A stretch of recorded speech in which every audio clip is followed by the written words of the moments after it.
This is a bonding question, A through to C, 7 marks in total, so only a short one. Have a go at A and B, pause, move on to C when you're ready, and after you've tried every question, move on and review the answer.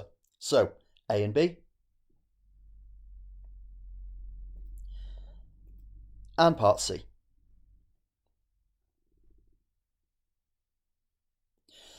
Going back to part A, about as straightforward as it can get really. It's a definition question. You've got to learn your definitions. Electronegativity, the ability of an atom to attract electron density, will not get you the mark. The final part of this sentence is absolutely fundamental to achieving the mark from a covalent bond. Now, how do dipole-dipole forces arise between hydrogen chloride molecules? So we're not simply asking how a dipole is formed, although that is important. We get 1 mark for recognising that there is a difference in electronegativity. I've written it here as chlorine being more electronegative, and therefore we get a dipole. But why do we then get forces arising between hydrogen chloride molecules? Well, it is actually quite straightforward. The delta plus on one molecule is attracted to the delta minus on another.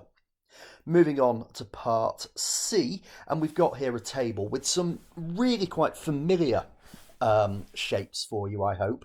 SiH4, silicon is in group 4, so 4 electrons in the outer shell, 4 bonding pairs, no lone pairs, so the shape is tetrahedral. pH3, phosphorus is actually in group 5, so it forms 3 bonding pairs, but it has a lone pair as well. So that means that it's based on tetrahedral, but its shape is actually trigonal pyramidal. Its bond angle would be 107 degrees.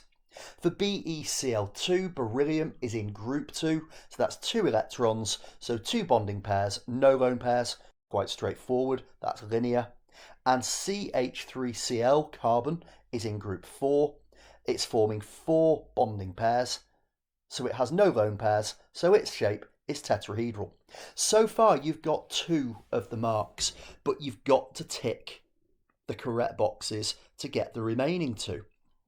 Now, SiH4 and BeCl2 both show symmetry, and for that reason they don't have a permanent dipole, whereas pH3, with its lone pair and 3 bonding pairs, isn't symmetrical. That lone pair will impact. And in CH3Cl, because there is a dipole in the CCl bond, we do have a permanent dipole there. So you get 1 mark for each correct row. What I mean by that is pH3 needs both boxes filled in correctly, as does CH3Cl. And for SiH4 and BeCl2 to be correct, there has to be an absence of a tick in the right-hand column.